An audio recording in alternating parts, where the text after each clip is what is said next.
मित्रों नमस्कार, जय श्री राम।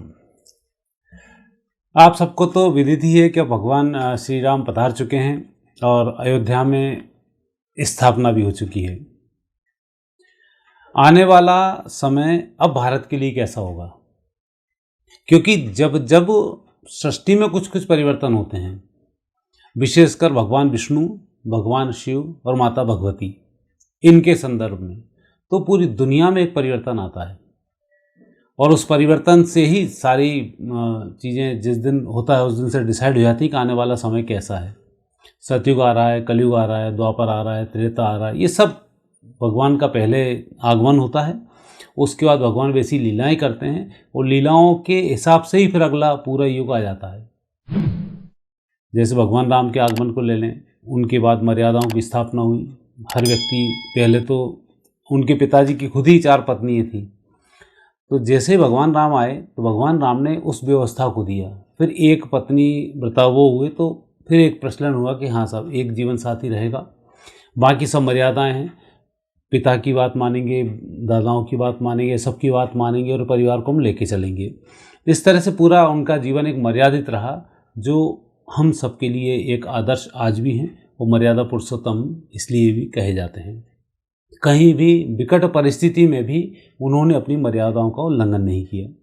द्वापर की बात करें, भगवान श्री कृष्ण आए। श्री कृष्ण ने नृत्य, रास, आनंद, गीता, इन सब का उल्लेख किया। आपने अंतर देखे होंगे, भगवान श्री कृष्ण के समय में आनंद की प्राप्ति हुई, खुशी आई, संगीत आया, नृत्य गायन सब आए, खाना, आप गौ दुग्ध का सेवन करना, दही दूध, इन सब प्रकार की चीज़ों का आपने नए नए 56 प्रकार के भोग उस समय में फिर आना शुरू हुए। इसके बाद कलयुग का पदार्पण हुआ तो भगवान कृष्ण की जो लीला थी, जिसमें इतना बड़ा महाभारत रचा गया, उस महाभारत में जो जो चीज़ें घटित हुई वो सारी घटनाएं आखिर तक घटित होती चली गई और हमने उस पूरे कलयुग को भोगा है। हम तो खैर अब इस श्रेणी में हैं, आप और हम सब के, हमने कलयुग भी देखा, अब हम सतयुग भी देखेंगे और उस घड़ी में हम पैदा हुए हैं जिसका हमने अभी अभी आनंद उठाया है भगवान श्री राम के आगमन से। ये लगातार होता रहता है। धर्मशास्त्रों का आप अध्ययन करेंगे तो आपको मालूम पड़ जाए, पहले कई राम हो चुके हैं, कई कृष्ण हो चुके हैं। तो ये एक हिंदू सनातन संस्कृति के ग्रंथों का अध्ययन करने पे आपको मालूम पड़ जाता है। आपने राक्षसी प्रवृत्तियों को देखा, जब सतयुग का आगमन होता है तो उस समय में राक्षस अलग अलग जगह पर होते हैं और फिर झगड़ना शुरू करते हैं। जब त्रेता युग आता है उस समय में राक्षस पृथ्वी पर ही दोनों उपस्थित होते हैं और 2 ग्रुपों में बढ़ जाते हैं, झगड़ना शुरू करते हैं। जब द्वापर युग आता है तब द्वापर युग के अंदर राक्षस एक ही घर में पैदा हो जाते हैं। जैसे आपने कौरव पांडव, यहाँ राक्षस भी हैं और देवता भी हैं। एक ही घर में राक्षस, एक ही घर में देवता है। तो जैसे ही कलयुग आता है वैसे एक ही शरीर में दोनों हो जाते हैं। उसकी वृत्तियाँ कई राक्षसी होती हैं, कई उसकी वृत्तियाँ सात्विक वृत्ति होती है। जो राक्षसी वृत्ति को बढ़ा लेता है तो उस तरफ चला जाता है और जो सत्व को बढ़ा लेता है उस तरफ चला जाता है। तो यहाँ पर एक शरीर में आ जाते हैं। तो अब जो समय है, ये समय बड़ा विचित्र परिवर्तन का समय है और जब भगवान कोई परिवर्तन करना चाहते हैं तो बहुत तेज़ी से परिवर्तन यहाँ हो जाता है। हम ज्योतिषीय दृष्टि से देखेंगे कि अब पूरी दुनिया में और भारत में इस प्रतिष्ठा मुहूर्त के बाद क्या स्थिति बनने वाली है, उसका हम एक विश्लेषण आपसे करेंगे। और मित्रों, वीडियो को शेयर लाइक करना ज़रूर नहीं भूलें और मेरा वीडियो पूरा देखें। कई कमेंट्स में ऐसा लिखा होता है तो मुझे लगता है कि इन्होंने वीडियो पूरा नहीं देखा है, उसके समाधान नीचे ही होते हैं और आप आधे में भाग जाते हैं, तो ये समस्या खड़ी हो जाती है। अब हम देखते हैं सबसे पहले भगवान राम के प्रतिष्ठा की जो स्थापना हुई है उसकी कुंडली। मेष लग्न है, लग्न में गुरु विराजमान है, चंद्रमा उच्च राशि के 2 भाव में विराजमान है, केतु 6ठे स्थान पर विराजमान है, मंगल शुक्र बुध भाग्य स्थान पर विराजमान है, सूर्य 10वें भाव में विराजमान है, शनि 11 भाव में है, राहु 12 भाव में विराजमान है और मंगल की महादशा में यह जन्म स्थापना हुई है। 13 जनवरी 2024 से मंगल चल रहा था, 23 फरवरी 2025 तक यह मंगल और शनि का योग है और अब हम देखेंगे कि इस मंगल शनि के जो योग है, इस योग में स्थिति क्या बनेगी। साथ ही ये महादशा 23 अगस्त 2028 तक चलेगी। इस समय में क्या क्या परिवर्तन होंगे। तो अब हम यदि स्थापना मुहूर्त को देखते हैं तो इस स्थापना मुहूर्त में 22 तारीख से हम ये सब शुरुआत करते हैं। तो ग्रह योग जो इस समय के बन रहे हैं, ये ग्रह योग संकेत देते हैं। एक तो इंद्र योग में, योगों का बड़ा विशेष महत्व होता है। इंद्र का मतलब ही राजा होता है, और जब देवताओं को विजयश्री की प्राप्ति होती है तो इंद्र वापस राजा बन जाते हैं और इंद्र ही पूरी सृष्टि को फिर संभालना शुरू करते हैं। तो उस योग में इसकी उत्पत्ति हुई है और अब विश्व विजय की ओर भारत प्रस्थान करेगा। जिस स्थान से ये ऐसी चीज़ें घटित होती हैं वहीं से फिर विजयश्री की प्राप्ति होती है, और भारत पूरी दुनिया का हृदय स्थल है। वो इसलिए जो भी परिवर्तन यहाँ होता है, कई लोग बोलते हैं ना भगवान के इतने अवतार हिंदुस्तान में ही क्यों होते हैं, उसके पीछे कुछ कारण है कि यहाँ की भूमि में आप पूरी दुनिया में देखें, कहीं बर्फ ही बर्फ है, कहीं रेगिस्तान ही रेगिस्तान है, कहीं पहाड़ ही पहाड़ हैं, कहीं जंगल ही जंगल हैं, कहीं समुद्र ही समुद्र है, लेकिन भारत में सारे सैंपल हैं आपके पास। यदि आप शोरूम गए पूरी दुनिया का तो कोई अतिशयोक्ति नहीं होगी। यहाँ समुद्र भी है, यहाँ पहाड़ भी हैं, यहाँ बर्फ़ भी है, यहाँ रेगिस्तान भी है, यहाँ वन भी है, यहाँ निर्जन भी है और यहाँ जली जल भी है। तो वो सारी चीज़ें आपको यहाँ मिल जाती हैं। कारण यही है कि प्रभु जिस जगह विराजमान होते हैं वहाँ पर उनकी पूरी सृष्टि मौजूद होती है। और हमारे यहाँ पर चाहे हम तमस की सृष्टि बोलें, चाहे रजस की बोलें, चाहे सत्व की बोलें, तीनों सृष्टियाँ इस देश में उपस्थित होती हैं। तो बाकी पूरी दुनिया में कहीं सत्व है तो कहीं तमस है, कहीं रजस है, ये अलग अलग फैला होता है। तो अब जो स्थिति है, इन ग्रह योग बताते हैं कि इस ग्रह योग में गुरु लग्न स्थान पर है। लग्न का गुरु आपको तरक्की देता है। दूसरा, अभी सबसे खतरनाक जो योग अभी चल रहा है वो पूरी दुनिया में विश्व युद्ध चल रहा है। ये मैं 2016 से बोलता आ रहा हूँ। मेरे पुराना वीडियो देखेंगे तो आपको एज इट इज चीज़ें अब समझ में आएंगी कि मैं उस समय क्या बोलता था और अब क्या हो रहा है। पुराने आप सारे वीडियो देखेंगे, आपको एक एक चीज़ क्लियर हो जाएगी। अब चूंकि एनालिसिस का मामला, तो कुछ ऊंची नीची तारीखें आगे पीछे हो जाती हैं, पर फिर भी जो बोला था हो वही रहा है। तो अब स्थिति ये है कि जब गुरु लग्न में मौजूद है तो भारत की जो रक्षा करेंगे वो इंद्र स्वयं करेंगे। और विष्णु भगवान चूंकि जन्म ले चुके हैं तो इंद्र की ड्यूटी राजा के रूप में बनती है कि वो प्रजा को सही तरह से संभाल कर रखे, ताकि भगवत सत्ता जब अपने विस्तार पर आए तो उन्हें कोई समस्या ना हो। दूसरा, मंगल की है महादशा। मंगल की महादशा 22 जनवरी से शुरू होकर 23 अगस्त 2028 तक है। और मंगल की महादशा में मारकाट का मचना इसलिए तय है क्योंकि मंगल में शनि में ही ये स्थापना हुई है, या पूरी दुनिया में विश्व युद्ध चल रहा है। तो इस विश्व युद्ध को और मंगल की महादशा और शनि के अंतरदशा को मिलाते हैं तो अब हम देखते हैं विश्व कुंडली 2024 क्या बोलती है। वृश्चिक लग्न है, मंगल शनि चतुर्थ भाव में है, बुध शुक्र राहु पंचम भाव में है, गुरु छठे स्थान पर, चंद्रमा अष्टम भाव में है और केतु हैं एकादश भाव में। और यहाँ मंगल की महादशा यहाँ भी चल रही है, और ये मंगल की महादशा मई 2025 तक है। मई 25 का फिर राहु की महादशा में राहु का अंतर होगा जो जनवरी 2028 तक आएगा। तो जिस ग्रह की महादशा हो उस ग्रह की अंतरदशा ही बहुत अच्छी नहीं होती है। मंगल की जो अभी महादशा विश्व कुंडली में चल रही है, ये मारकाट तो पिछले 7 साल से मचवा ही रही है, अब इसमें और तेज़ी आएगी। राहु जुड़ेगा तो ऐसी वेपन्स का इस्तेमाल होगा जिससे कि लोगों में कई बीमारियां, कई प्रकार के रोग दोष फिर बढ़ेंगे। ये स्थिति यहाँ बन रही है।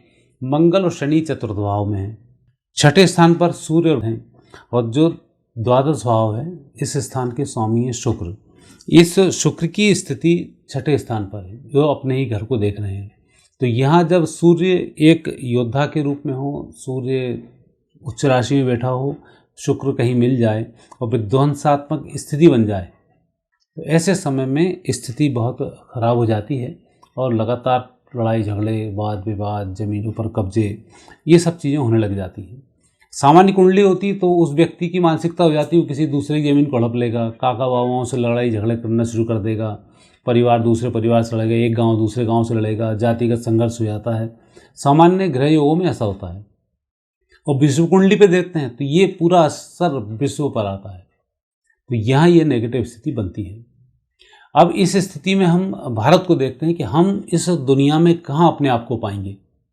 फिर इसके बाद हम तीनों कुंडली का सामूहिक रूप से एनालिसिस करेंगे तो आपको थोड़ा सा समझ में सही आएगा।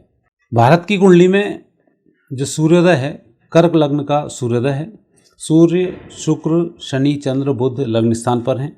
गुरु चतुर्थ स्थान पर हैं। केतु पंचम भाव में है। राहु एकादश भाव में है। मंगल हैं द्वादश भाव में।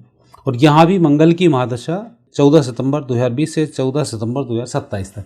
अब यहाँ भी स्थिति मंगल की ही है 20 से 27, और यह भी स्थिति को दर्शाता है कि मंगल कहीं ना कहीं मार्काट के संबंधित होता है, लेकिन यहाँ मंगल है द्वादश भाव में।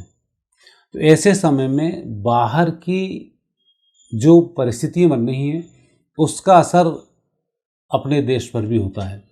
साथ ही जो परिस्थिति बाहर बनी हुई है उसमें हमें भी इन्वॉल्व होना पड़ता है। तो 2027 तक मंगल है, उससे पहले इस विश्व युद्ध में हमें भी कूदना होगा और अपने आप को यहाँ सुरक्षित भी रखना होगा। यही नहीं है कि अकेले भगवान की ही ड्यूटी बनती है कि वही सब कुछ कर दें। चाहते तो राम अकेले ही भी जाकर रावण को मार सकते थे। अगस्त ऋषि जिन्होंने भगवान को हथियार दिए वो खुद ही मार सकते थे। विश्वामित्र जी तो श्राप दे देते, उसमें ही रावण का कल्याण हो जाता, लेकिन ऐसा नहीं हुआ। जिसके हाथ से, जिसके भाग्य से जो लिखा है वही होता है। लेकिन सबको लेकर चलना एक बहुत बड़ा लक्षण होता है। जैसे भारत में तो अब नारा चल ही रहा है, सबका साथ सबका विकास। हम बात वसुधैव कुटुंबकम की करते हैं, हम बात अहम ब्रह्मास्मि की भी करते हैं। तो हमारे यहाँ सत्व, रज और तम तीनों प्रकार के जो योग बनते हैं, सबकी अपनी अपनी यहाँ पर भूमिका हो जाती है। तो इस सब परिदृश्य में घमासान तो भारत में भी मचना है। लेकिन यहाँ स्थिति अब यह रहेगी कि इस प्रतिष्ठा मुहूर्त की जो स्थिति है वो प्लस भारत की जो स्थिति बनती है वो, इन दोनों के यदि हम कंपेयर करते हैं तो भारत यहाँ पर बहुत जगह सुरक्षित है। धर्म की जो ध्वजा है ये अब कम से कम 1000 वर्ष तक तो बढ़नी है। 1000 वर्ष के बाद अगले 1000 वर्ष तक ये स्थिर रहेगी। उस 1000 वर्ष के बाद ये मिटना शुरू होगी और फिर अगला जो चौथा 1000 वर्ष आएगा, तो जैसा अभी हमने 1000 वर्ष गुलामी में जीता है वैसा फिर 1000 वर्ष वहाँ पर आएगा। तो अभी इस विकास की गंगा में हमारा योगदान जितना अच्छा होगा उतने जल्दी हम अच्छी अच्छी चीज़ों का उपभोग कर पाएंगे। तो एक स्थिति तो यहाँ पर यह बनती है, और दूसरी यहाँ पर यह बनती है कि हम इंडस्ट्रीज़ के क्षेत्र में अब आप देख रहे होंगे वर्षा अपना परिवर्तन कर रही है, अग्नि अपना परिवर्तन कर रही है, बर्फबारी अपनी हो रही है। तो इन सब चीज़ों का जो असर होगा वो भौगोलिक रूप से भारत पर अभी अच्छा होगा। हालांकि बाढ़, भूकंप, इनसे त्राही त्राही तो मचेगी, लेकिन ये सब उसके लिए है कि हम कुछ नया परिवर्तन करने वाले हैं और इस परिवर्तन में हमें लाभ मिलने वाला है। लेकिन यही जब परिस्थिति विदेश में जाएगी तो वहाँ पर तूफान भी लेकर आएगी, अग्नि भी लेकर आएगी। और चूँकि वहाँ एक एक चीज़ों की सृष्टि है, तमस की सृष्टि है, तो वहाँ विध्वंस यहाँ बहुत अधिक होगा। और तृतीय विश्व युद्ध जिसकी आप बात कर रहे हैं, हमारी दृष्टि से तो वो चतुर्थ विश्व युद्ध है, बढ़ ही रहा है, लगातार बढ़ेगा। पश्चिमी देश इसमें नष्ट होंगे, यूरोप भी इसमें नष्ट होगा और नए सिरे से नई संस्कृति का फिर उदय होगा। और आज तो भारत पे भी आएगी, तो संभल कर हमें भी रहना है। और चूँकि अब धर्म ध्वजा फैल चुकी है तो इस धर्म ध्वजा में हमें भक्ति भाव, विशेष रूप से भक्ति का जो प्रभाव है वो सबसे ज़्यादा तेज़ी से देश दुनिया की रक्षा करता है। अब जैसे आपने देखा 22 तारीख के मुहूर्त में पूरी दुनिया में धूम मची। अभी तक आपको पता ही नहीं था पूरी दुनिया में कितने देश भारत की सनातन संस्कृति को लोग फॉलो कर रहे हैं, दूसरे धर्म के लोग हैं वो फॉलो कर रहे हैं। इवन ऐसे ऐसे धर्म के लोग जो बिल्कुल कट्टर हैं उनके लोग आपको फॉलो कर रहे हैं, वैज्ञानिक आपको फॉलो कर रहे हैं, बड़े बड़े जो पढ़े लिखे लोग हैं वो आपको फॉलो कर रहे हैं। जबकि आप किसी के पास तलवार लेकर नहीं पहुँचे कि आप सनातन को फॉलो करें, किसी के लिए पैसे लेके नहीं पहुँचे कि आप पैसे लो और सनातन को फॉलो करो। आपके चरित्र चित्रण को देख के ही लोग बदल रहे हैं। तो यही चरित्र चित्रण हमें रामायण में मिलेगा, यही रामचरितमानस में मिलेगा, यही भागवत में मिलेगा और यही भगवत गीता में मिलेगा। तो आप इन सब का अध्ययन करते रहें, निश्चित रूप से आपकी तरक्की सुनिश्चित होगी और ये देश फिर आगे की नई दिशा पूरी दुनिया के लिए देने वाला है। और यही भगवान राम का संकेत भी प्राप्त हो चुका है। तो मित्रों, ये जो ग्रह योग हैं ये ग्रह योग यूँ ही नहीं, मैंने आपसे 3 कुंडली बताई। एक कुंडली जब भगवान की प्राण प्रतिष्ठा हो रही है उस समय की कुंडली है। एक कुंडली वो जिसमें भारत आज़ाद हुआ, भारत के सूर्योदय की कुंडली है। एक कुंडली वो जो विश्व की कुंडली है। अब तीनों ग्रह योग एक जैसे बन रहे हैं तो कोई ज्योतिषी का तो इसमें ना योग है, ना हम लोगों ने कुंडली मिला के बनाई है या कोई अलग से बनाई है, पर प्रकृति ऐसे ही परिवर्तन करती है। अब इसमें सबसे बड़ी बात ये कि अब आपको और हमको संभल कर बहुत कार्य करना है, क्योंकि पूरी दुनिया को संभालने की अब जिम्मेवारी सनातन की है। हम सनातन को जितना परिशुद्ध करेंगे, जितना शुद्धिकरण हम रखेंगे, जितने हम आचरण जो सनातन धर्म के हैं उसके अनुसार रहेंगे, लोगों को हम उतना ही प्रभावित कर पाएंगे, लोगों को हम उतना ही अब बचा पाएंगे।